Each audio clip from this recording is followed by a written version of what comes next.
এক জায়গায় যদি ছেড়ে দাও তাহলে সেক্ষেত্রে খুব স্বাভাবিক দুইটার একটা কম্বিনেশন ক্রিয়েট করাটা খুব টাফ হয়ে যায়। তো এই ব্যাপারটা দেখতে হবে।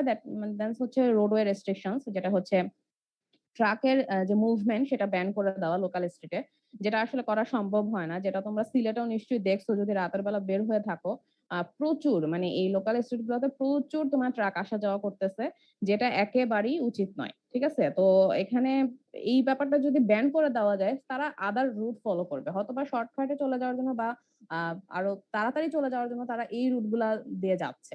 তো সেখানে তো আমাদের এনফোর্সমেন্ট যেগুলো থাকে, ল এনফোর্সমেন্ট, সেগুলো স্ট্রিক্ট না। দ্যাটস ওয়াই দেখা যায় যে পুলিশকে বিভিন্ন ধরনের মানে ম্যানেজ ট্যানেজ করে ওরা চলে যায় লোকাল স্ট্রিট দিয়ে, বাট এটা কিন্তু উচিত না। এবং এখানে আরেকটা ব্যাপার আছে, আমি যেটা বললাম যে জাস্ট যদি তোমার এট দ্য নাইট শিফট হইতো তাহলে একটা কথা ছিল, কিন্তু অনেক সময় এটা হচ্ছে তোমার জাস্ট আফটারনুন হচ্ছে এটা শুরু হয়ে যায়। তো ওই সময়টা তো এমনি হচ্ছে ইন্টারসিটি মুভমেন্টটা অনেক বেশি থাকে। তো এই জন্য উচিত আর কি যে এসব জায়গায় এরকম লার্জ ভেহিকেল যেগুলা, যে লোকাল স্ট্রিট গুলা যে থাকে, এখানে লার্জ ভেহিকেলের মুভমেন্টটাকে রেস্ট্রিক্ট করে দেওয়া। দেন হচ্ছে ইউজার রেস্ট্রিকশনস, যেটা হচ্ছে driver license age, curfews for novice drivers, limits on blood alcohol level, graduated licensing. Okay, এটা হচ্ছে যে নোভিস ড্রাইভার্স মানে হচ্ছে তোমার মানে অদক্ষ কিছু কিছু চালক আমাদের থাকে, যেটা হচ্ছে আমরা মনে হয় ওদের মানে কোনো লাইসেন্স বা কোনো ধরনের কোনো সার্টিফিকেট ছাড়াই ওদেরকে অ্যালাউ করে দেওয়া হয় যে হ্যাঁ তোমরা চালাতে পারবা। তো এই জিনিসটা হচ্ছে অবশ্যই লিমিটে নিয়ে আসতে হবে। এইজের একটা ব্যাপার আছে, যেমন লাইসেন্স যখন করা হয় তখন কিন্তু এইজ লিমিটেরও একটা ব্যাপার থাকে, সেই জিনিসটা চেক দিতে হবে। এটা আসলে টোটালি আমাদের প্রশাসনের উপর আসলে ডিপেন্ড করে। দেন হচ্ছে most importantly blood alcohol level, যেটা আসলে সাধারণত মানে তোমার হয়তোবা ঢাকা বা কিছু কিছু এরিয়াতে হয়তোবা যেগুলো ল্যাভিশ এরিয়া থাকে ওইখানে হয়তোবা ড্রিঙ্কিং করে রাত্রেবেলা ব্যাক করে বাসায়, ওই বিষয়গুলো থাকে। কারণ ডেভেলপিং কান্ট্রিতে আসলে এই জিনিসটা এতটাও মেজর না। বাট এখানে একটা ব্যাপার আছে যে আমার অ্যালকোহল লেভেল যেটা, সেটা চেক দিতে হয়। তো এটার জন্য কিছু চেক পয়েন্ট তোমার থাকতে হবে। এটা যদি না থাকে তাহলে হচ্ছে ওই ব্রেথ টেস্টিং যেটা আমরা করি, ওই যে মাউথ দিয়ে দেখো, তো তোমরা মনে হয় টেস্ট করা হয়, ছবিতে আমরা দেখি অনেক সময়। ইন্ডিয়ার মানে বলিউড ফিল্মে ম্যাক্সিমাম সময় এটা দেখা যায়। তো সেখানে হচ্ছে এরকম চেক পয়েন্ট থাকা উচিত যেখানে আমরা টেস্ট করবো, এবং টেস্ট করার পর যদি আমরা দেখি যে আমার পার ডেসিলিটার ব্লাডে যদি আমার অ্যালকোহলের কনসেন্ট্রেশনটা পার ডেসিলিটার 0.05 গ্রাম থাকে অথবা তার নিচে থাকে, তাহলে হচ্ছে আমি তাকে অ্যালাউ করতে পারি। আদারওয়াইজ মানে মানে স্ট্রিক্ট অ্যাকশন হচ্ছে নেওয়া উচিত ওই ধরনের কেসে। এই হচ্ছে ব্যাপার, এগুলাতে হচ্ছে আমরা এক্সপোজার যেটা সেটা হচ্ছে কন্ট্রোল করতে পারি। দেন হচ্ছে অ্যাক্সিডেন্ট প্রিভেনশন, যেটা হচ্ছে can be prevented or more likely reduced by better engineering actions. ঠিক আছে, তো এখানে একটা ব্যাপার আমি বলে রাখি, আমরা যে স্ট্র্যাটেজি গুলো বলতেছি এটার সাথে আমার হ্যাডন ম্যাট্রিক্সের যে একটা কম্বিনেশন হবে, সেখানে হচ্ছে বেসিক্যালি চারটা জিনিস তোমার ইয়ে করা হয়, 4 E's বলা হয়। ঠিক আছে, 4 E's। সেখানে হচ্ছে আমার এডুকেশন থাকবে, আমার ইঞ্জিনিয়ারিং থাকবে, আমার এনভায়রনমেন্টাল মডিফিকেশন থাকবে, আর এট লাস্ট যেটা সেটা হচ্ছে আমার এনফোর্সমেন্ট, যেটা ল এনফোর্সমেন্ট যেটা, সেটার প্রপার যাতে আমার মানে অ্যাপ্লিকেশনটা হয় সেটা। ঠিক আছে, এই চারটা এর কম্বিনেশন হচ্ছে আমরা সবসময় চিন্তা করি যে এই চারটা যাতে আমার প্রেজেন্ট থাকে।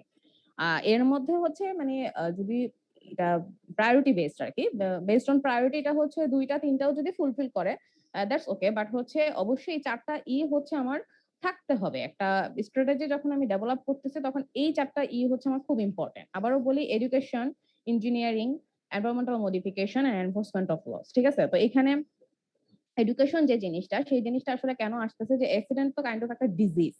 তো অ্যাক্সিডেন্ট যদি একটা ডিজিজ হয় তাহলে আমার এডুকেশন মানে হচ্ছে সেফটি এডুকেশন, সেটা হচ্ছে একটা ভ্যাকসিন হিসেবে কাজ করতে পারে। অ্যান্ড ইঞ্জিনিয়ারিং যেটা আমি বলতেছি সেটা আসলে লোড জিওমেট্রির উপর আসলে ডিপেন্ড করে। তারপরে তোমার এনভায়রনমেন্টাল মডিফিকেশন, যেটা হচ্ছে সারাউন্ডিং যে আমার এরিয়াটা থাকে সেটার মডিফিকেশন দ্বারাও হচ্ছে আমার অনেক সময় অ্যাক্সিডেন্ট প্রিভেন্ট করা সম্ভব। আর মোস্ট ইম্পর্টেন্টলি হচ্ছে আমার ল যেটা, সেটা স্ট্রিক্টলি হচ্ছে ইমপ্লিমেন্ট হতে হবে। এই হচ্ছে চারটা হচ্ছে আমার থাকে। তো ইঞ্জিনিয়ারিং কথাটা আসাতে এটা বলে দিলাম আর কি। তো এখানে দেখো অ্যাক্সিডেন্ট প্রিভেনশনে আমার কি কি জিনিস বলা হয়েছে, সেটা হচ্ছে road design, intersection design and control, lighting, signalling, তারপরে হচ্ছে road construction and maintenance, roadside hazard management, traffic management, speed and speed limit, treatment directed at vulnerable road user. Okay. এখানে যে পয়েন্টগুলো আসলে বলে দেওয়া, খেয়াল করে দেখবা যে আমরা হচ্ছে ট্রান্সপোর্টেশন 1 থেকে এখন পর্যন্ত যা, যা তোমার ডিজাইন বা হচ্ছে বেসিক যে টার্ম গুলা পড়ে আসছে ওইগুলা কিন্তু বলছে। সে তোমার ট্রাফিক কন্ট্রোল ডিভাইসের কথা এখানে বলছে। এখানে রোডওয়ে জিওমেট্রির কথা বলছে। এখানে ইন্টারসেকশন পয়েন্টের কথা তোমার বলছে। তারপরে হচ্ছে road side hazard management. That means হচ্ছে অনেক সময় আমার এমন মানে তোমার অবজেক্ট থাকে যেটা আসলে অবস্টাকল হিসেবে কাজ করে ফর ট্রাফিক মুভমেন্ট। ঠিক আছে? সেই জিনিসটা হচ্ছে আমার অবশ্যই মেইনটেইন করা লাগে। ট্রাফিক ম্যানেজমেন্ট দ্যাট মিনস হচ্ছে যে তোমার যে ভেহিকলস গুলা থাকে যেটা আমি বললাম যে আসলে ভেহিকল টাইপ অনুসারে সেটাকে আসলে ম্যানেজ করা উচিত যে কোন রুটে আসলে কোন ভেহিকলটাকে আমরা অ্যালাউ করতেছি। স্পিড লিমিট এটা তো কন্ট্রোল ডিভাইসের মধ্যেই চলে যাচ্ছে, লাইটিং, সিগন্যালিং এগুলো সবই। আর ট্রিটমেন্ট ডিরেক্টেড এট ভালনারেবল রোড ইউজার। ঠিক আছে? তো এটা হচ্ছে যে কিছু, কিছু রোড ইউজার যারা তারা থাকে এরকম যে মানে তোমার রোড ইউজার বলতে নিশ্চয়ই বুঝতেই পারতেছো এখানে আসলে তোমার কি বলবো যারা পেডেস্ট্রিয়ান থাকে বা হচ্ছে তোমার ড্রাইভার্স থাকে তাদের জন্য আরকি যে তাদেরকে একেবারে ফোকাস করে দেওয়ার জন্য যে এই রুট দিয়েই তোমার হচ্ছে রোডওয়ে পাস হইতে হবে। তুমি এখানে র‍্যান্ডমলি পাস হতে পারবা না। তো এইসব ব্যাপারগুলো আসলে তখনই সম্ভব যখন হচ্ছে আমার অল ওভার যেই অ্যাডমিনিস্ট্রেটিভ লেভেলটা আছে সেটা যদি স্ট্রং হয়। তো এটা হচ্ছে আমার সেকেন্ড পয়েন্ট। তো ফার্স্ট পয়েন্ট আমার যেটা ছিল সেটা হচ্ছে এক্সপোজার কন্ট্রোল। সেকেন্ড হচ্ছে প্রিভেনশন। ঠিক আছে? ওইটা হচ্ছে কন্ট্রোল করা, এটা হচ্ছে প্রিভেনশন। তো প্রিভেনশনের জন্য হচ্ছে আসলে আমার প্রিলিমিনারি বেসিসেই আসলে বিভিন্ন মেজার হচ্ছে আপটেক করতে হবে। যে এখানে যে কথাগুলা বলছি সেগুলা কিন্তু মানে বিফোর আর ডেভেলপিং এ রোড ট্রান্সপোর্ট সিস্টেম আমার এই জিনিসগুলো আসলে করা উচিত। ঠিক আছে? এই হচ্ছে ২ ধরনের ব্যাপার। আচ্ছা আমাকে একটা জিনিস বলো তো তোমরা কি ট্রান্সপোর্টেশন 1 এ ইন্টারচেঞ্জ পড়ছো? মানে ইন্টারচেঞ্জ, ইন্টারসেকশন তো পড়ার কথা। ইন্টারচেঞ্জও কি পড়ে ফেলছো?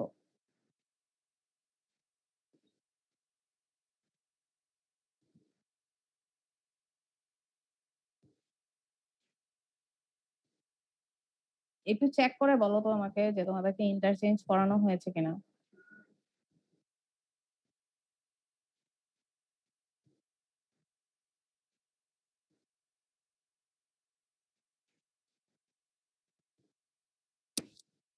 যেমন তোমার ওই যে diamond interchange, single point urban interchange, এই ধরনের বিভিন্ন ইন্টারচেঞ্জ আছে। এইগুলা কি পড়ানো হয়েছে কিনা? না ম্যাডাম। শিওর? কিলো হয়েছে না। হ্যাঁ, সরি বুঝি নাই। আকিলে বলছেন না। আচ্ছা, আচ্ছা। না হয়ে থাকলে ওইটা খুব ইম্পোর্টেন্ট টপিক। তাহলে এটা হচ্ছে আমরা তাহলে কভার করে দেব। আমি তো আসলে মানে কনফিউজড হয়ে গেছি। যেমন দেখো তোমাদের একদম ১ম এ আমি ট্রাফিক ফ্লো ক্যারেক্টারিস্টিক দিয়ে শুরু করলাম না তোমাদের থিওরি কোর্সটা? বেসিক্যালি ওখানে কিন্তু ট্রাফিক ফ্লো ক্যারেক্টারিস্টিক যেটা আমি পড়াইছি টপিকসটা এটা কিন্তু তোমাদের ট্রান্সপোর্টেশন 1 এ পড়া থাকার কথা না। ট্রান্সপোর্টেশন 1 এ থাকার কথা ট্রাফিক ক্যারেক্টারিস্টিক্স। ঠিক আছে? ওইখানে হচ্ছে ট্রাফিক ক্যারেক্টারিস্টিক্স এর উপর হচ্ছে তোমার ওই যে আমরা ওই আমাদের আই ভিশন এর উপর ডিপেন্ড করে একটা ম্যাথ আছে। ওই ম্যাথটা থাকার কথা। বাট এখানে তোমাদেরকে কেন ট্রাফিক ফ্লো ক্যারেক্টারিস্টিক্স ও পড়ানো হয়ে গেছে আই ডোন্ট নো। বাট তোমাদের সিলেবাস অনুযায়ী ট্রাফিক ফ্লো ক্যারেক্টারিস্টিক্স হচ্ছে তোমাদের ট্রান্সপোর্টেশন ইঞ্জিনিয়ারিং 3 তে থাকবে। হোয়াটএভার সেজন্য আগে একটু জিজ্ঞেস করে নিলাম আরকি। ঠিক আছে? তো এখানে দেখো আমরা এই যে অ্যাক্সিডেন্ট প্রিভেনশনেরই আসলে কন্টিনিউটি চলতেছে। A modern freeway can be about 10 times safer per vehicle mile than an undivided two-lane road. ঠিক আছে? তো এখানে যেটা বলছে সেটা হচ্ছে যে তোমার একটা আনডিভাইডেড টু লেন রোডের মানে রোডের থেকে ফ্রিওয়ে হচ্ছে তোমার 10 টাইমস সেভার। এটা কিন্তু অবশ্যই। ডিভাইডেড যদি না থাকে সেক্ষেত্রে হচ্ছে আমার ওয়েটাকে আমি কি করতেছি? আমি হচ্ছে ওয়েটাকে আলাদা করতেছি না, সেপারেট করতেছি না। তো সেজন্য হচ্ছে ওই ওভারটেকিং যে টেনডেন্সিটা সেটা খুব বেশি থাকে। তো সেজন্য মডার্ন ফ্রিওয়ে যেটা আমার হচ্ছে সেটা তোমার যে মাঝখানে আইল্যান্ড দিয়ে দেয় এবং হচ্ছে প্রত্যেক পাশে অথবা ২ টা বা ৩ টা এরকম ল্যান্ড থাকে। তো ওইখানে হচ্ছে সবগুলো হচ্ছে মানে ডিভাইডার যেটা থাকে সেটার একটা পাশে হচ্ছে শুধু একদিকেই যাবে, আরেক পাশে হচ্ছে আরেকদিকে যাবে। সেক্ষেত্রে কিন্তু ওভারটেকিং টেনডেন্সিটা অনেকাংশে কমে যায়। আদারওয়াইজ আমাদের যে ট্রেডিশনাল যেগুলো আছে সেখানে দেখবা মেক্সিমাম অ্যাক্সিডেন্ট কিন্তু এই কারণে হয় যে ওভারটেক করতে যায়, দেখা যায় এরকম একটা সিচুয়েশনে পড়ে যায় যে সামনের থেকে গাড়ি আসতেছে সে না পিছনের দিকে সরতে পারতেছে আর সামনের দিকে গেলেও হচ্ছে রাইট পলিশন হয়ে যাবে তোমার। তো সেই জন্য হচ্ছে দেখা যায় যে তোমার মডার্ন ফ্রিওয়ে যেটা হচ্ছে ডিভাইডার দিলে হচ্ছে আমার সেখানে এটা অনেক সেফ হয়। আরো ব্যাপার-স্যাপার আছে। তো এখানে দেখো কি বলছে vehicle engineering to improve safety includes braking, lights, reflectors, handling, driver controls, visibility, crash worthiness, heating and ventilation, stability. ঠিক আছে? তো এই ব্যাপারগুলা হচ্ছে অল ওভার আমার বলো ভেহিকলে বলো, আমার রোড জিওমেট্রিতে বলো বা আমার হচ্ছে ইউজার যে ৩ জনের কম্বিনেশনে আসলে এই ব্যাপারগুলাকে ইমপ্লিমেন্ট করা সম্ভব। ঠিক আছে? তো এটাও হচ্ছে আমার অ্যাক্সিডেন্ট প্রিভেনশন এর মধ্যেই যাচ্ছে। যেহেতু ইঞ্জিনিয়ারিং টার্মস এখানে ইউজ করছে। দেন আসো বিহেভিয়ার মডিফিকেশন। অবশ্যই পার্সোনাল বিহেভিয়ার যেটা সেটা অবশ্যই মডিফাই করা লাগবে আমাদের। Anyhow this should be must be implemented actually. তো typical programs related to behaviour modification include pedestrian training seems to be effective. ঠিক আছে? তো পেডেস্ট্রিয়ান ট্রেনিং এর ক্ষেত্রে এটা ইফেক্টিভ কেন বলছে? যে এই যে আমাদের যে একটা টেন্ডেন্সি যে আমরা ক্রসওভার ইউজ না করে আমরা হচ্ছে মানে আমাদের ক্রসওভার দেওয়া আছে কিন্তু তারপরে হচ্ছে আমরা গাড়ির সামনে দিয়ে হচ্ছে র্যান্ডমলি দৌড়ে হচ্ছে আমরা রাস্তা পার হচ্ছে। তো সেটা আসলে আমি গতদিনও বলছিলাম যে এটা আসলে কখন নেসেসারি যখন হচ্ছে তোমার আমার ওইরকম ক্রসওভার নাই। ঠিক আছে? মানে আমার এই যেই পোর্শনটাতে আমি যেতে চাচ্ছি এখানে নিয়ারেস্ট ডিসটেন্সে এরকম কিছু নাই। তখন আমি এটা চাইলে অ্যাডপ্ট করতে পারি। আদারওয়াইজ হচ্ছে আমার অবশ্যই উচিত যে আমার ক্রসওভার ইউজ করা এবং এখানে হচ্ছে পেডেস্ট্রিয়ান ট্রেনিংটা অবশ্যই ইম্পর্টেন্ট। একই সাথে হচ্ছে ফুটপাথ ইউজ করা। যেটা হচ্ছে অনেকের টেন্ডেন্সি থাকে না যে হ্যাঁ, আমরা তাড়াতাড়ি যাওয়ার জন্য গাড়ির সামনে দিয়ে, গাড়ির সাইডে দিয়ে র‍্যান্ডমলি চলে যাচ্ছি। তো খুব স্বাভাবিক গাড়ি যখন চলবে তখন কি সে তার স্পিডের দিকে খেয়াল রাখবে নাকি পাশে যে পেডেস্ট্রিয়ান মুভ করতেছে তার দিকে খেয়াল রাখবে নাকি হচ্ছে সে তার টাইমের দিকে খেয়াল রাখবে যে তার এই টাইম লিমিটের মধ্যে পৌঁছাতে হবে। সো আমরা আসলে ড্রাইভারদের জন্য বা যারা হচ্ছে রোড ইউজার যারা থাকে তাদের জন্য এই ব্যাপারগুলো আসলে আরো কমপ্লেক্স করার কোনো মানে হয় না। সেজন্য হচ্ছে এই ট্রেনিংটা আসলে ইফেক্টিভ হয় অনেক ওয়েতেই যদি আমরা প্রপারলি করতে পারি। Driver training not highly effective in producing safer drivers. ঠিক আছে? তো এখানে যেটা হয় যে হ্যাঁ, তোমার ওই যে অনেক বাইরের কান্ট্রিতে তো নিশ্চয়ই জানো অনেক কিছুই তোমার এই যে লাইসেন্স পাইতে হলে তো ওদের অনেক কাহিনী করা লাগে। বাংলাদেশে তো এটা লাগে না। বিআরটিএ তো মনে করো পাইলে বাসায় এসেই তোমার দিয়ে যাবে যে নাও তোমার লাইসেন্স দিয়ে গেলাম। এরকম আরকি ব্যাপারটা। কিছু টাকা পয়সা হলে তো আর হইলই। তো এই ব্যাপারটা আসলে থাকা উচিত না যে আমার হচ্ছে স্কিলড একজন ড্রাইভারকে হচ্ছে ড্রাইভার একটা ট্রেনিং এর মাধ্যমে নিয়ে আসার জন্য অনেক প্রোগ্রাম আসলে দরকার হয়। সেখানে আমি র‍্যান্ডম জাস্ট খালি তারে শিখাইলাম কিভাবে ব্রেক কাজ করে, কিভাবে হচ্ছে রাইট টার্ন নিতে হয়, লেফট টার্ন নিতে হয়। That is not a effective training. ঠিক আছে? সো এজন্য হচ্ছে ড্রাইভার ট্রেনিংটা আসলে ইফেক্টিভ হয় না অনেক ক্ষেত্রে। কারণ হচ্ছে প্রপারলি আমরা করতে পারতেছি না। Enforcement most effect on drivers' behavior if they perceive a probability of being detected. ঠিক আছে? এটা একটা ইম্পর্টেন্ট একটা পয়েন্ট বলছে যে তাদের মধ্যে যদি অ্যাটিটিউড বা হচ্ছে তাদের মধ্যে আহ মনে করো মানে র‍্যান্ডম বিহেভিয়ার কাজ না করে। ঠিক আছে? তারা যদি এটা চিন্তা করে যে হ্যাঁ, আমার হয়তোবা এখানে হলে আমার এই ফাইনটা আমার ফেস করতে হবে। অথবা হচ্ছে আমার এই ধরনের পানিশমেন্টের আন্ডারে যাইতে হবে। এই ব্যাপারগুলো যখন থাকবে তখন হচ্ছে ড্রাইভার বিহেভিয়ারের মধ্যে একটা চেঞ্জ আসে এবং এটা অবশ্যই পার্সোনাল বিহেভিয়ারের উপর ডিপেন্ড করে। এই হচ্ছে ব্যাপার। আম ৪ নাম্বার হচ্ছে ইনজুরি কন্ট্রোল। অ্যাক্সিডেন্ট হয়ে গেল। এখন হচ্ছে অনেক সময় তো হয় না যে অনেক সেফটি মেজার অ্যাডপ্ট করার পরও হচ্ছে আমার অ্যাক্সিডেন্ট হচ্ছে। তো সেক্ষেত্রে হচ্ছে অ্যাক্সিডেন্টের কারণে আমার যে ইনজুরি হবে সেটাকে আমি কিভাবে কন্ট্রোল করতে পারি? সেটা কিসের উপর ডিপেন্ড করে? মনে করো programs relating to vehicle on the road. কারের ক্ষেত্রে যদি দেখো সিট বেল্ট রেস্ট্রেইন অবশ্যই সিট বেল্ট। আ স্পেশালি যারা হচ্ছে তোমার ড্রাইভার সিটে যারা বসে তাদের অন্ততপক্ষে সিট বেল্টটা পরা উচিত। এন্টি-বার্স্ট ডোর লকস যেটা হচ্ছে যে আমরা হচ্ছে তোমার সাইড পলিউশন হোক আর হচ্ছে রাইট পলিউশন হোক বা ফ্রন্ট পলিউশন হোক সেক্ষেত্রে হচ্ছে যেটা দেখা যায় যে গাড়ির দরজাগুলো খুলে যায়। তারপরে হচ্ছে কাঁচ ভেঙে হচ্ছে ছিদ্রে পড়ে যাচ্ছে। তো এই ব্যাপারগুলা যাতে না হয়। ঠিক আছে? ডোরটা যাতে লক থাকে এনি হাউ। বাট সেখানেও একটা ব্যাপার থাকে যে ডোরটা লক থাকলে এরকম যাতে আবার না হয় যে পরবর্তীতে যে ইনজুরড হবে, ইনজুরড পারসনটাকে আমি বের করে আনতে পারতেছি। সেরকম যাতে না হয়। কেবিন স্ট্রাকচারাল ইন্টিগ্রিটি তারপরে হচ্ছে লেমিনেটেড গ্লেজিং যেটা হচ্ছে সেফটি গ্লাস। অবশ্যই অনেক সময় হচ্ছে এই রিফ্লেকশন এর জন্য হচ্ছে কিন্তু অনেক সময় অ্যাক্সিডেন্ট হয় এবং সেটা নাইট শিফটে মেক্সিমাম হয়। তো এই জিনিসটা থাকতে হবে। এনার্জি অ্যাবজর্বিং স্টিয়ারিং কলামস দেন হচ্ছে হেড রেস্ট্রেন্টস ফরগিভিং ইন্টেরিয়র ফিটিংস। ঠিক আছে? তো এখানে আসলে ওভারঅল হচ্ছে একটা তোমার ভেহিকলের হচ্ছে ইন্টেরিয়রের কথা মানে মেইনলি কারের ইন্টেরিয়রটা আসলে কিভাবে হওয়া উচিত যার জন্য আসলে কি ধরনের মানে কোয়ান্টিটি অফ ইনজুর কিরকম হবে সেটা আসলে যাতে আমি মোটামুটি কন্ট্রোলে নিয়ে আসতে পারি। বাইসাইকেলস এন্ড মোটরসাইকেলস এর ক্ষেত্রে হচ্ছে তোমার হেলমেট, বাসেস এর ক্ষেত্রে হচ্ছে সিট বেল্ট, ইন্টেরিয়র ফিটিং আর রোড এনভায়রনমেন্ট তো থাকবেই। তো এই ব্যাপারগুলো হচ্ছে মোটামুটি আমার ইনজুরি কন্ট্রোলের ক্ষেত্রে আসে যেখানে কার বাইসাইকেল, পাবলিক ট্রান্সপোর্ট, এই বিষয়গুলো সবগুলোর কথাই মোটামুটি বলা হয়েছে। এবং একই সাথে হচ্ছে রোড এনভায়রনমেন্ট, যেটা ঠিক আছে, সেটাও হচ্ছে আমার এরকম হতে হবে যে আমার ওইখানে আসলেও ভেহিকল মুভমেন্টের জন্য সেটা ফিজিবল একটা রোডওয়ে, এটা থাকা উচিত। ফাইনালি দেখো পোস্ট ইনজুরি ম্যানেজমেন্ট, সেখানে দেখো এই স্ট্র্যাটেজিটাকে হচ্ছে ইমপ্রুভ করার জন্য কিছু প্রোগ্রাম প্রোভাইড করা আছে। সেটা হচ্ছে training of the care providers, emergency medical personal, first aid education for the public, training for hospital personal, effective communication to notify location and nature of the crash, system to ensure rapid response, effective and efficient transportation of injured to hospitals, establishment of specialized units at major hospitals। ঠিক আছে, এই ব্যাপারগুলা বাংলাদেশে এটার lackings খুব বেশি আছে। তুমি যদি বাইরের কান্ট্রি বা ডেভেলপ কান্ট্রি গুলো তুমি যদি দেখো, সেখানে কি হয়, সেখানে হচ্ছে রাইট ওয়েতে একটা অ্যাক্সিডেন্ট হওয়ার পর রাইট ওয়েতে হচ্ছে তাদের ওইখানেই হচ্ছে অন দা স্পট হচ্ছে তাদের ট্রিটমেন্ট শুরু হয়ে যায়। তাদের হচ্ছে ওটার জন্য হসপিটাল হচ্ছে অ্যাপয়েন্ট করা থাকে, যেখানে হচ্ছে তারা অল ওভার প্রিপেয়ার থাকে। জাস্ট হচ্ছে আফটার ফোন কল হচ্ছে তারা অল ওভার সব পুরো সিস্টেমটা হচ্ছে অ্যালার্ট হয়ে যায় যে হ্যাঁ এখন একটা পেশেন্ট আসতেছে, ইমার্জেন্সি পেশেন্ট, তার হচ্ছে ওইখান থেকে প্রিলিমিনারি বেসিসে যে ট্রিটমেন্টটা হয় সেখান থেকে ইনফর্ম করা হয় তার জন্য এই ইউনিট হচ্ছে থাকা লাগবে, এই ডাক্তার হচ্ছে তার জন্য প্রিপেয়ার থাকতে হবে, সবকিছু ঠিক থাকে।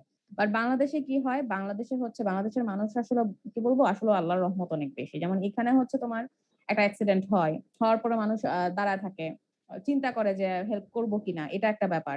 আর সেটা আমি আসলে পার্সোনাল ইয়েও আমি দিতে পারি না, হচ্ছে ওইভাবে দোষ দেওয়া যায় না। সেখানে হচ্ছে আসলে সিস্টেমই তো ওখানে থাকা উচিত, বা হচ্ছে ওইখানে আমার গভর্নমেন্ট থেকেই তো আমার আসলে এই ধরনের ইয়ে থাকা উচিত যে হ্যাঁ এরকম একটা অ্যাক্সিডেন্ট হলে সেখানে হচ্ছে রাইট ওয়েতে অ্যাম্বুলেন্স পৌঁছে যাবে। তো অ্যাম্বুলেন্স পাইতে হচ্ছে আমার অনেক সময় লাগে। এই বিষয়গুলো হচ্ছে এখানে বলছে। যেমন দেখো training of the care provider, যারা কেয়ার প্রোভাইড করবে তাদের মধ্যেই একটা কি বলবো একটা হেলামি থাকে যে হ্যাঁ ঠিক আছে আস্তে ধীরে যাচ্ছে, মানে একটা অ্যাক্সিডেন্ট হয়েছে বা একটা মানুষ মারা যেতে পারে, সেই এক্সট্রিমনেসটা তাদের মধ্যে কাজ করে না। ইমার্জেন্সি মেডিকেল পার্সোনাল সেটা আসলে হয় না। আর বাংলাদেশের ক্ষেত্রে আরেকটা ব্যাপার যেটা, সেটা হচ্ছে ট্রাফিক কনজেশন। এই জিনিস যখন পড়ে বসে তখন তো আর তোমার মানে কিভাবে অ্যাম্বুলেন্সকে সাইড দিবে কি, আমি আগে নিজে যাইনি, এরকম একটা অবস্থা। ফার্স্ট এড এডুকেশন, যেটা হচ্ছে প্রিলিমিনারি বেসিস যে ট্রিটমেন্টটা হয় সেটার কথা বললাম, সেটাও থাকে না। ট্রেনিং ফর হসপিটাল পার্সোনাল, যেটা হচ্ছে প্রিপারেশন নিতে নিতেই মনে করো রোগীর অবস্থা খারাপ হয়ে যায়। Effective communication to notify location and nature of the crash, এটা হচ্ছে সবচেয়ে ইম্পর্টেন্ট, যেটা আমি বললাম যে রাইট ওয়েতে অ্যাম্বুলেন্স নিয়ে পৌঁছায় যাওয়া। এবং হচ্ছে জাস্ট আফটার 5 মিনিটস, কারণ হচ্ছে কি নিয়ারেস্ট ডিস্টেন্সে প্রত্যেকটা সাইড মানে তোমার ওরা তো হচ্ছে প্রথমত একটা কলিশন পয়েন্ট, আসলে ওদের ভালনারেবল পয়েন্ট কোনগুলো সেগুলো ওদের আগে থেকে ডিটেক্ট করা থাকে। অ্যাপার্ট ফ্রম দ্যাট হচ্ছে তাদের এরকমও থাকে যে তোমার কোথায় হচ্ছে কোন কোন মানে একটা নির্দিষ্ট পয়েন্ট পয়েন্ট পরে হচ্ছে তাদের হসপিটাল বা এরকম ট্রিটমেন্ট বেস যে কোনো হচ্ছে তোমার ইনস্টিটিউশন থাকে। এই বিষয়গুলো সেজন্য হচ্ছে তাদের জন্য ডিল করা সহজ হয়ে যায় যে রাইট আফটার 5 মিনিটস হচ্ছে তারা পৌঁছায় যেতে পারতেছে। এই ব্যাপারটা এই জন্য আমাদের জন্য সম্ভব হয় না, কারণ হচ্ছে আমাদের কমিউনিকেশন অনেক গ্যাপ আছে। System to ensure rapid response, ঠিক আছে, এটাও আসলে ওটার আন্ডারে পড়ে। Effective and efficient transportation of injured to hospitals, ঠিক আছে। তো এখানে যে ব্যাপারটা সেটা হচ্ছে মনে করো কোনোভাবে হসপিটালে নিয়ে যাওয়া হলো, সেখানেও হচ্ছে তার ট্রিটমেন্টে অনেক ল্যাকিংস থেকে যায়। দেখা যায় অনেক সময় ডাক্তার অ্যাভেলেবল থাকে না, অথবা অ্যাভেলেবল থাকলেও হচ্ছে মানে দেখা যায় উনি ডিসাইড করতে করতেই সময় লাগায় দেয়। এই ব্যাপারগুলো আর কি, মানে অল ওভার হচ্ছে খুব ফাস্ট রেসপন্স হইতে হবে এই ব্যাপারগুলোতে। পোস্ট ইনজুরি ম্যানেজমেন্ট যদি তুমি করতে চাও, আহ একটা অ্যাক্সিডেন্ট টেক প্লেস হওয়ার পর পর হচ্ছে ওইখান থেকে শুরু করে তার অ্যাম্বুলেন্সে নেওয়া, তাকে ফ্রি ট্রিটমেন্ট দেওয়া, তার হচ্ছে হসপিটাল নিয়ে যাওয়ার পর তার ট্রিটমেন্ট দেওয়া, এই সবগুলা জিনিস হচ্ছে যতটুকু আমি ফাস্টেস্ট টাইমের মধ্যে করতে পারি ততটা হচ্ছে আমি এই মানে তোমার নাম্বার অফ ইনজুরি যেটা সেটা হচ্ছে কন্ট্রোল করে আনতে পারবো, বা পোস্ট ইনজুরি যেটা সেটা হচ্ছে আমি কন্ট্রোল আনতে পারবো, বা হচ্ছে সেভেজ হবে লাইফে। আর ফাইনালি যেটা সেটা হচ্ছে এস্টাবলিশমেন্ট অফ স্পেশালাইজ, এটা তো আসলে আমরা বুঝতেই পারতেছি, আমাদের কোভিড হওয়ার পরে আমরা বুঝতে পারতেছি যে আমাদের আইসি ইউনিট আসলে কত কম। আর একটা হচ্ছে যে একটা তো হচ্ছে কম, আর যেগুলো অ্যাভেলেবল আছে সেগুলোর মধ্যেও হচ্ছে তোমার কারাপশন ঢুকে যায়। দ্যাটস ওয়াই হচ্ছে আসলে আমাদের মানে এই ব্যাপারগুলোতে আমরা সবসময় হচ্ছে মানে বঞ্চিতই হই আর কি। তো এই হচ্ছে ব্যাপার। এবার দেখো হেরন মেট্রিক্স, মোস্ট ইম্পর্টেন্ট, এটা হচ্ছে রোড ট্রাফিক অ্যাক্সিডেন্ট প্রিভেনশন করার জন্য তোমার 3টা স্টেজ থাকে, যেটা আমি বললাম যে আসলে এই ভিতরের ব্যাপারগুলো আমার কোনটার ক্ষেত্রে কি কাজ করতেছে সেটা আমার ডিসাইড করতে হবে। আদারওয়াইজ তোমাকে বলে দেওয়া আছে যে তোমার বেসিক্যালি এখানে হিউম্যান ফ্যাক্টরস, যেটা হচ্ছে আমি বলতেছি যে তোমার হোস্ট, ভেহিকেল ফ্যাক্টরস যেটা হচ্ছে এজেন্ট হিসেবে কাজ করে, ভেহিকেলটা তো এজেন্ট, আর হচ্ছে এনভায়রনমেন্ট ফ্যাক্টর, সেটার মধ্যে আসলে ফিজিক্যালও থাকে সোশ্যালও থাকে। তো ওই দুইটা টার্মকে হচ্ছে আমরা একসাথে এখানে কম্বাইন করতেছি এনভায়রনমেন্টাল ফ্যাক্টরস। আর এখানে যে ৩ টা স্টেজ থাকে সেটা হচ্ছে যে তোমার একটা হচ্ছে প্রি ক্র্যাশ, মানে হচ্ছে অ্যাক্সিডেন্ট হওয়ার আগে, অ্যাক্সিডেন্ট হওয়া অবস্থায় কোন ফ্যাক্টর গুলা কাজ করবে, এবং হচ্ছে অ্যাক্সিডেন্ট হওয়ার পর। এখানে দেখো, তুমি যদি এখানে ধারণা নিতে চাও যে আমি একটা মনে করো একটা কেসের কথা তোমাকে বলে দিলাম, সেখানে হিউম্যান, ভেহিকল বা এনভায়রনমেন্টাল ফ্যাক্টর বলতে আসলে কোন কোন জিনিসগুলো বুঝাচ্ছে। যেমন প্রি ক্র্যাশের ক্ষেত্রে যদি তুমি দেখো, সেখানে হচ্ছে driver experience, fitness to drive, আর হচ্ছে ড্রাইভার বিহেভিয়ার, যেটা আসলে আমরা প্রত্যেকটাই এখানে বলে ফেলছি। যেমন বিহেভিয়ার মডিফিকেশন আমরা বলছি যে ড্রাইভারের আসলে বিহেভিয়ার কেমন হওয়া উচিত, ফিটনেস মানে স্কিল কিনা সে, তারপরে এক্সপেরিয়েন্স তার কতটুকু, সেই ব্যাপারটা। আর হচ্ছে ভেহিকেল ফ্যাক্টরের ক্ষেত্রে ভেহিকেল মেইনটেনেন্স এন্ড ফিচার, যেটা হচ্ছে ইলেকট্রনিক স্টেবিলিটি কন্ট্রোল। ঠিক আছে, মানে হচ্ছে মানে ওইখানে আসলে ভেহিকেলের ফিচারটা আসলে কিরকম বা ভেহিকেল নেচারটা কিরকম, ঠিক আছে, সেটা মেইনটেনেন্স কিরকম, সেই ব্যাপারগুলা। ট্রান্সপোর্ট সিস্টেমস, রোড ইঞ্জিনিয়ারিং, আর হচ্ছে ভিজিবিলিটি, যেটা হচ্ছে অল ওভার ওই সারাউন্ডিং এনভায়রনমেন্টের কন্ডিশনের উপর ডিপেন্ড করে। আহ ইন টার্মস অফ অ্যাক্সিডেন্ট বা ক্র্যাশের কথা যদি আমি বলি, তাহলে সেক্ষেত্রে হচ্ছে আমার প্রোটেক্টিভ ইকুইপমেন্ট যেগুলা, যেটা হচ্ছে হেলমেট আমরা বাইকের ক্ষেত্রে বলতেছি, বা সিট বেল্ট, চাইল্ড রেস্ট্রেন্টস, যেমন হচ্ছে ফ্রন্ট সিটে আমরা কখনোই চাইল্ড অ্যালাউ করা উচিত না। এই জিনিসটা বাবা মা প্যারেন্টসরা অনেক সময় হচ্ছে দেখা যায় বাচ্চারা কান্না করে, হ্যাঁ আচ্ছা ঠিক আছে সমস্যা নেই বসি, বাট এই ব্যাপারটা কিন্তু ঠিক না। এটার কারণে কিন্তু আসলে আহ মানে চাইল্ড ডেথটা অনেক বেশি হয়। ঠিক আছে, তো এইখানে হচ্ছে প্রোটেক্টিভ ইকুইপমেন্ট হচ্ছে আমরা দেখবো ক্র্যাশের ক্ষেত্রে হিউম্যান ফ্যাক্টরস এর আন্ডারে পড়বে। Vehicle design for impact protection, যেটা হচ্ছে ওই যে আমরা দেখলাম না যে কয়েকটা, যে তোমার অ্যান্টিবাস স্লোপ ডোর হইতে হবে, তারপরে হচ্ছে ইন্টেরিয়র ফিটিং হচ্ছে কিরকম হইতে হবে, এই ব্যাপারগুলো আসলে ভেহিকেল ফ্যাক্টরের ক্ষেত্রে থাকে। ফিক্সড অবজেক্টস এট রোড সরি ফিক্সড অবজেক্টস এট রোড সাইড সেফলি ব্যারিয়ার্স। ঠিক আছে, তো এখানে যেটা বলছে সেটা হচ্ছে যে ব্যারিয়ার অবশ্যই থাকতে হবে, যেটা হচ্ছে আমরা তো অনেক সময় হয় যে রোড সাইডে দেখা যায় পাশে হচ্ছে খাদ আছে, খাদের মধ্যে পড়ে যাচ্ছে, তো সেই জিনিসটা যাতে না হয়, একটা যাতে একটা ব্যারিয়ারের মতো থাকে, যেখানে হচ্ছে সে কোনোভাবে রোড সাইডে হচ্ছে সে ইনক্লাইন না হতে পারে বা কোনো খাদে না পড়তে পারে, সেই ব্যাপারটা হচ্ছে এনশিওর করা। পোস্ট ক্রাশ, সেটা হচ্ছে pre existing conditions, emergency response care, rehabilitation. ঠিক আছে, তো এই ব্যাপারগুলো হচ্ছে এখানে অবশ্য প্রি এক্সিস্টিং কন্ডিশন যেটা, সেটাও অবশ্যই ম্যাটার করবে। আর ভেহিকল ফ্যাক্টরের ক্ষেত্রে যেটা, সেটা হচ্ছে এন্ট্রাপমেন্ট, ফায়ার, এই ব্যাপারগুলো কোনটা, যে যেটা আমাদের নরমালি হয় যে আগুন ধরে যায় অনেক সময়, যে তোমার অ্যাক্সিডেন্ট হওয়ার পর অনেক সময় পর্যন্ত দেখা যায় এভাবেই থাকে, এবং তুমি ওইখান থেকে ওকে বাঁচায় আনতে আনতে দেখা যাচ্ছে আগুন ধরে যাচ্ছে, বা হচ্ছে ওইখানে ট্র্যাপ, মানে এন্ট্রাপমেন্ট যেটা বুঝাইছে যে যারা থাকে ভিতরে তারা সবাই হচ্ছে ওখানে আটকা পড়ে যায়। Location, speed of emergency response, access to trauma care. ঠিক আছে, তো এটা আসলে লোকেশনের উপর ডিপেন্ড করে। ওইখানে আমার মিনিমাম আর ম্যাক্সিমাল স্পিড কতটুকু থাকা উচিত ছিল, কতটুকু রাখা হয়েছে, সেই ব্যাপারটা ডিপেন্ড করে। এই ব্যাপারগুলো নিয়ে হচ্ছে আমার হেড-অন ম্যাট্রিক্স। ঠিক আছে, তো এটা হচ্ছে একটা ব্রেইনস্টর্মিং টুল, যেটার মাধ্যমে আসলে আমরা কি করি, যে আমরা একটা ট্রায়াঙ্গেল, দেখো এটা কাইন্ড অফ একটা ট্রায়াঙ্গেল, যেখানে হচ্ছে তোমার হোস্ট, এজেন্ট, এনভায়রনমেন্ট, তিনটা একটার সাথে কানেক্টেড। যেটা আমি যে তোমাদেরকে দেখাইছিলাম না, ওই যে কন্ট্রিবিউশন টু অ্যাক্সিডেন্ট, ওইখানে কিন্তু একটা ট্রায়াঙ্গেল ফর্ম করা ছিল। তো এরকম আরকি, যেরকম একটা ট্রায়াঙ্গেল এর মাধ্যমে হচ্ছে কি কি ফ্যাক্টরস আমার কাজ করতেছে, কোন কোন স্টেজ একসাথে হচ্ছে কোলাবোরেট করে আমরা একটা সিস্টেম হচ্ছে ডেভেলপ করার একটা প্রচেষ্টা। ঠিক আছে, তো এখানে আমরা ওই জিনিসটা অবশ্যই মাথায় রাখবো, যেটা আমি যে 4 ইস এর কথা বললাম, যে আমার যাতে এই যে ৯ টা বক্স আছে, এইটার মাধ্যমে যাতে আমি ৪ টা 4 ই যেটা, সেইটা যাতে আমি অবশ্যই ইমপ্লিমেন্ট করতে পারি। এবার দেখো একটা এক্সাম্পল বলে দিচ্ছে, যে motor vehicle injury problem, where mite we be able to intervene two decrease the problem in a community. তো এখানে যেটা বুঝাইছে, যে এটা হেড অন ম্যাটার্স, মানে আমি হেড অন ম্যাটার্স থেকে যেই কনসেপ্ট আমি পেয়েছি, সেটাকে আসলে এখানে কিভাবে আমি একটা মোটর ভেহিকল যদি হয়, সেটাকে আমি কিভাবে মিনিমাইজ করতে পারি। যেমন প্রথমত প্রি ইভেন্ট যদি আমি ধরি, before the crash took place, সেখানে হচ্ছে হোস্ট যেটা, মানে হচ্ছে আমার যেই ড্রাইভার থাকবে, তার ক্ষেত্রে হচ্ছে ড্রাইভার এক্সপেরিয়েন্স অথবা হচ্ছে ট্রেনিং। ঠিক আছে, প্রি ইভেন্টের ক্ষেত্রে কি আমার এই ফ্যাক্টর গুলাই ছিল না, এখানেও তো এই ফ্যাক্টর গুলাই হচ্ছে আমার কাজ করবে, যে ড্রাইভার এক্সপেরিয়েন্স অথবা হচ্ছে ট্রেনিং, তাকে কিভাবে ট্রেন আপ করা হয়েছে, অথবা তার এক্সপেরিয়েন্স কত দিনের। আর এজেন্টের ক্ষেত্রে যেটা, সেটা হচ্ছে স্পিড, দ্যাট মিন্স হচ্ছে ভেহিকেলের ক্ষেত্রে হচ্ছে আমার স্পিড আসলে কি পরিমাণ হচ্ছে মেইনটেইন করা হয়েছে, যেটা এখানে বলা হয়েছে যে ভেহিকেল মেইনটেনেন্স এন্ড ফিচার্স। ঠিক আছে, তো স্পিড কতটুকু ওখানে রাখা হয়েছে। তারপরে ইভেন্ট হচ্ছে ডিউরিং দ্য ক্রাশ, ওইখানে হচ্ছে হোস্ট যে তার কি সিট বেল্ট পরা ছিল কিনা, অথবা হচ্ছে হেলমেট। এখানে যদি তুমি ধরো একেবারে স্পেসিফিক্যালি যদি বলো, যে সিট বেল্ট তো আসলে মোটর ভেহিকেলের ক্ষেত্রে বা হচ্ছে তোমার তুমি এটা আসলে ডিপেন্ড করে। তুমি যদি মোটর বাইক ধরো বা হচ্ছে কার ধরো সেটা আসলে ডিপেন্ড করে। তো এখানে সিট বেল্ট ইউজ বলছো অথবা হেলমেট হইতে পারে। এজেন্টের মধ্যে যদি তুমি ধরো সেফটি রেটিং, ঠিক আছে? সে কি পরিমাণ সেফটি মেজার হচ্ছে ফলো করেছে, ঠিক আছে? আর পোস্ট ইভেন্ট যেটা সেটা হচ্ছে আফটার দ্য ক্রাশ, ক্রাশ হয়ে গেল মনে করো, তো সেক্ষেত্রে হোস্টের ক্ষেত্রে হচ্ছে আমার জেনারেল হেলথ স্ট্যাটাস কি পরিমাণ আছে, মানে কি রকম আছে, কন্ডিশনটা কি রকম, সে কি মানে সিভিয়ারলি ইনজুর্ড নাকি হচ্ছে জাস্ট হচ্ছে ইনিশিয়াল একটা ইনজুরি তার হয়েছে এরকম নাকি, সেই জিনিসটা হচ্ছে দেখতে হবে। আর এনভায়রনমেন্টের ক্ষেত্রে হচ্ছে ডিসটেন্স টু ট্রমা কেয়ার, ঠিক আছে? এটা হচ্ছে ইম্পর্টেন্ট। সে হচ্ছে তার যেখানে অ্যাক্সিডেন্টটা টুক প্লেস হয়েছে সেখান থেকে আসলে ওই যে আমি যেটা বললাম যে ইমার্জেন্সি যে কেয়ার ইনস্টিটিউশন গুলো আছে সেটা আসলে কতটুকু ডিসটেন্স আছে, যেটা বাংলাদেশের ক্ষেত্রে আসলে একটু ডিফিকাল্ট হয়ে যায়। আবার তার মধ্যে আবার কনজেশন পড়ে অনেক সময়। তার জন্য অল ওভার হচ্ছে এটা একটা ডিলে হয় আরকি। এই হচ্ছে মোটামুটি তোমার হেড অন ম্যাট্রিক্স এর নিয়ে কথাবার্তা। হেড অন ম্যাট্রিক্স নিয়ে কোনো কোশ্চেন আছে কিনা বলে ফেলো।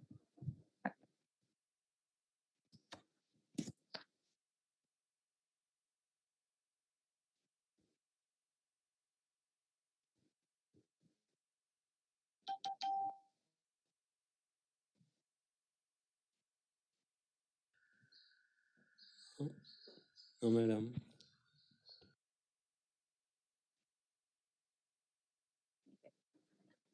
তো এখানে দেখো তাহলে এরপরে হচ্ছে আমরা একটা ম্যাথমেটিক্যাল ক্যালকুলেশন দেখবো আর কি এখন। ডিলে ক্যালকুলেশন একই সাথে হচ্ছে আমার যে কনজেশন ক্রিয়েট হচ্ছে, কনজেশন ক্রিয়েট হওয়ার পরে এখানে কুইল লেংথ কত হইতে পারে, এখানে ইন্টেন্সিটি কি পরিমাণ হবে, এই রিলেটেড ম্যাথগুলো আমরা দেখবো। যেহেতু আসলে অ্যাক্সিডেন্টের মধ্যে এই ডিলেটা বা কনজেশনটা অনেক মেজর একটা ইফেক্ট, সেজন্য হচ্ছে আমাদের এই জিনিসটা দেখা লাগবে। তো এর আগেও তোমরা স্পট স্পিড ডিলে ক্যালকুলেশন সেটা তো দেখে আসছো, বাট সেটা আসলে ডিলে ক্যালকুলেশন যেটা ছিল সেটা স্পট স্পিডের সাথে কানেক্টেড ছিল। দ্যাট মিন্স হচ্ছে তখন হচ্ছে আমরা কি করছি যে প্রোটিনকার মেথড অনুযায়ী হচ্ছে দেখে আসছো না ট্রান্সপোর্টেশন ওয়ানে, যে প্রোটিনকার মেথড অনুযায়ী আমরা টেস্টিং ভেহিকেল রাখছি, রাখার পরে ওটা থেকে হচ্ছে আমরা আমাদের যে টেস্টিং ভেহিকেল যেটা সেটা হচ্ছে কি পরিমাণ স্পিডে ছিল, তার এগেইনস্টে হচ্ছে অন্যান্য যে ভেহিকেল গুলো যাচ্ছে সেগুলা কি পরিমাণ স্পিডে ছিল সেটা আমরা বের করছি, মানে মেজারমেন্ট করে নিয়ে আসছি। সেখান থেকে হচ্ছে আমরা ডিলে ক্যালকুলেশন করছি, রানিং টাইম, স্টপিং টাইম। মনে আছে তো নাকি? ওই জিনিসগুলো করা হয়েছে। বাট এখানে আমরা যেটা দেখবো সেটা হচ্ছে যে এখানে তোমাদের ক্যাপাসিটি বলা থাকবে, তারপরে তোমার ভলিউম বলা থাকবে, এরকম কিছু জিনিস বলা থাকবে যেটা সাপেক্ষে হচ্ছে আমরা ডিলে ক্যালকুলেশন করব। তো এখানে বেসিক্যালি দুই ধরনের ক্যালকুলেট ডিলে হয়, একটা হচ্ছে ইউনিফর্ম ডিলে, একটা হচ্ছে র্যান্ডম ডিলে। ঠিক আছে? তো ইউনিফর্ম ডিলে যেটা সেটা তো আসলে ডিলের তোমরা যদি ওইখানে মেইনলি ডিলে আসলে কি কি ধরনের হতে পারে সেটা যদি দেখে এসে থাকো, একটা তো হচ্ছে যে তোমার কিছু রিজন, এগুলো হচ্ছে মোস্টলি হচ্ছে এগুলার ইফেক্টই বেশি থাকে, সেসব ক্ষেত্রে হচ্ছে আমি ইউনিফর্ম ডিলেটা হচ্ছে কাউন্ট করবো। আর যেখানে হচ্ছে আসলে উইদাউট এনি রিজন আমি আসলে প্রেডিক্ট করতে পারতেছি না আমার ডিলে কি কারণে হতে পারে, সেটাও কিন্তু আমার কনসিডার করা লাগবে। তো আমরা এখানে বেসিক্যালি ম্যাথ করার সময় ইউনিফর্ম ডিলেটাই হচ্ছে ক্যালকুলেট করবো। আমাদের টাইম শেষ হয়ে যাচ্ছে, আর এবার ইন্টার দিয়ে নাও তোমরা।